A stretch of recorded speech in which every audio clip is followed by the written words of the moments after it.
بسم اللہ الرحمن الرحیم۔ السلام علیکم۔ حضرت بہلول رحمۃ اللہ علیہ فرماتے ہیں کہ میں ایک مرتبہ بصرہ کی ایک سڑک پر جا رہا تھا۔ راستہ میں چند لڑکے اخروٹ اور بادام سے کھیل رہے تھے اور ایک لڑکا ان کے قریب کھڑا رو رہا تھا۔ مجھے یہ خیال ہوا کہ اس لڑکے کے پاس بادام اور اخروٹ نہیں ہیں، ان کی وجہ سے رو رہا ہے۔ میں نے اس کو کہا، بیٹا تجھے میں اخروٹ بادام خرید دوں گا، تو بھی ان سے کھیلنا۔ اس نے میری طرف نگاہ اٹھا کر کہا، ارے بیوقوف، کیا ہم کھیل کے واسطے پیدا ہوئے ہیں؟ میں نے پوچھا، پھر کس کام کے واسطے پیدا ہوئے ہو؟ کہنے لگا کہ علم حاصل کرنے کے واسطے اور عبادت کرنے کے واسطے۔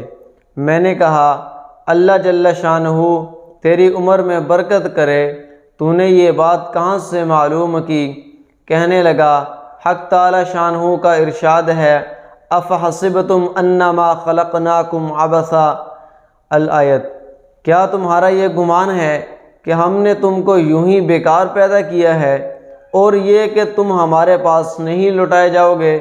میں نے کہا، بیٹا تو بڑا حکیم معلوم ہوتا ہے، مجھے کچھ نصیحت کر۔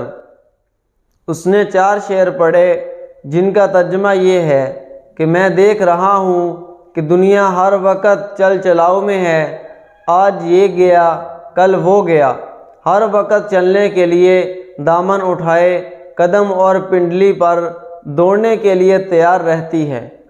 پس نہ تو دنیا کسی زندہ کے لیے باقی رہتی ہے، نہ کوئی زندہ دنیا کے لیے باقی رہتا ہے۔ ایسا معلوم ہوتا ہے جیسا کہ موت اور حوادث 2 گھوڑے ہیں جو تیزی سے آدمی کی طرف دوڑے چلے آ رہے ہیں۔ پس او بیوقوف جو دنیا کے ساتھ دھوکہ میں پڑا ہوا ہے، ذرا غور کر اور دنیا سے اپنے لیے کوئی آخرت میں کام آنے والی اعتماد کی چیز لے لے۔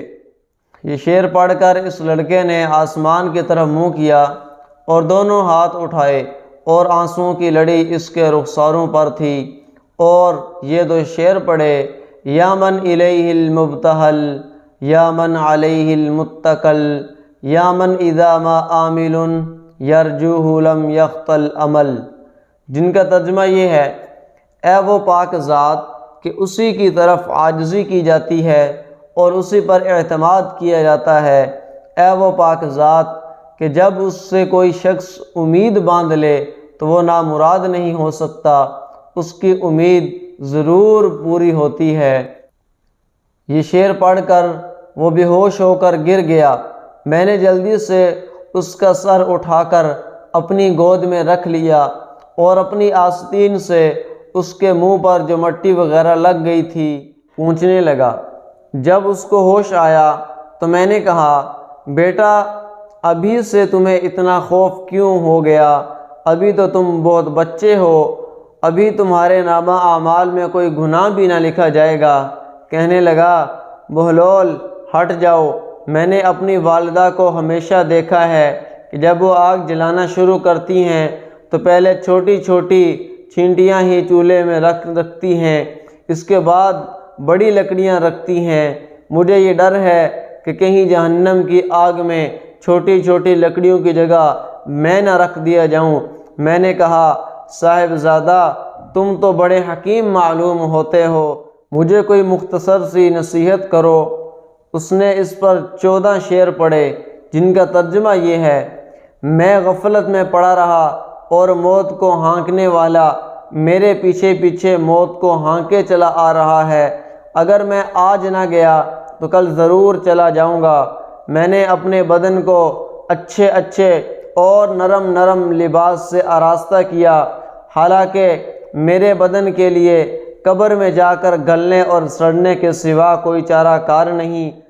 وہ منظر گویا اس وقت میرے سامنے ہے جب کہ میں قبر میں بوسیدہ پڑا ہوا ہوں گا، میرے اوپر مٹی کا ڈھیر ہوگا اور نیچے قبر کا گڑھا ہوگا، اور میرا یہ حسن و جمال سارا کا سارا جاتا رہے گا اور بالکل مٹ جائے گا، حتیٰ کہ میری ہڈیوں پر نہ گوشت رہے گا نہ کھال رہے گی۔ میں دیکھ رہا ہوں کہ عمر تو ختم ہوتی جا رہی ہے اور آرزوئیں ہیں کہ پوری ہی نہیں ہو چکتی، اور بڑا طویل سفر سامنے ہے اور توشہ ذرا سا بھی ساتھ نہیں، اور میں نے کھلم کھلا گناہوں کے ساتھ اپنے نگہبان اور محافظ کا مقابلہ کیا، اور بڑی بری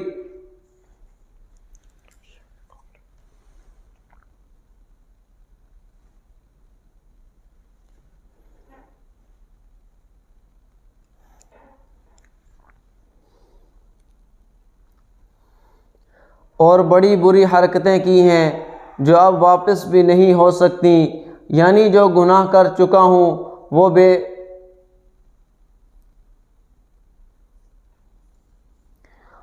بڑی بری حرکتیں کی ہیں جو اب واپس بھی نہیں ہو سکتی، یعنی جو گناہ کر چکا ہوں وہ بے کیا نہیں ہو سکتا، اور میں نے لوگوں سے چھپانے کے لیے پردے ڈالے کہ میرا عیب کسی پر ظاہر نہ ہو، لیکن میرے جتنے مخفی گناہ ہیں وہ کل کو اس مالک کے سامنے ظاہر ہوں گے، اس کی پیشی میں پیش ہوں گے۔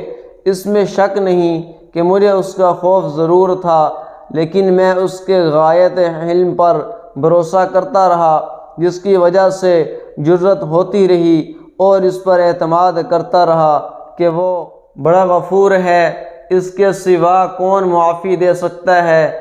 بے شک تمام تعریفیں اسی پاک ذات کے لیے ہیں۔ اگر موت کے اور مرنے کے بعد گلنے اور سڑنے کے سوا کوئی دوسری آفت نہ بھی ہوتی، اور میرے رب کی طرف سے جنت کا وعدہ اور دوزخ کی دھمکی نہ بھی ہوتی، تب بھی مرنے اور سڑنے ہی میں اس بات پر کافی تنبیہ موجود تھی کہ لہو و لعب سے اعتراض کیا جاتا، لیکن کیا کریں کہ ہماری عقل زائل ہو گئی، کسی بات سے عبرت حاصل نہیں ہوتی۔ بس اب اس کے سوا کوئی چارہ نہیں کہ کاش گناہوں کا بخشنے والا میری مغفرت کر دے۔ جب کسی غلام سے کوئی لغزش ہوتی ہے تو آقا ہی اس کو معاف کرتا ہے۔ بے شک میں بدترین بندہ ہوں جس نے اپنے مولا کے عہد میں خیانت کی، اور نالائق غلام ایسے ہی ہوتے ہیں کہ ان کا کوئی قول قرار معتبر نہیں ہوتا۔ میرے آقا، جب تیری آگ میرے بدن کو جلائے گی تو میرا کیا حال بنے گا، جب کہ سخت سے سخت پتھر بھی اس آگ کو برداشت نہیں کر سکے گا۔ میں موت کے وقت بھی تنے تنہا جاؤں گا، قبر میں بھی اکیلا ہی ہو جاؤں گا، قبر سے بھی اکیلا ہی اٹھوں گا، کسی جگہ بھی کوئی میرا معین مددگار نہ ہوگا۔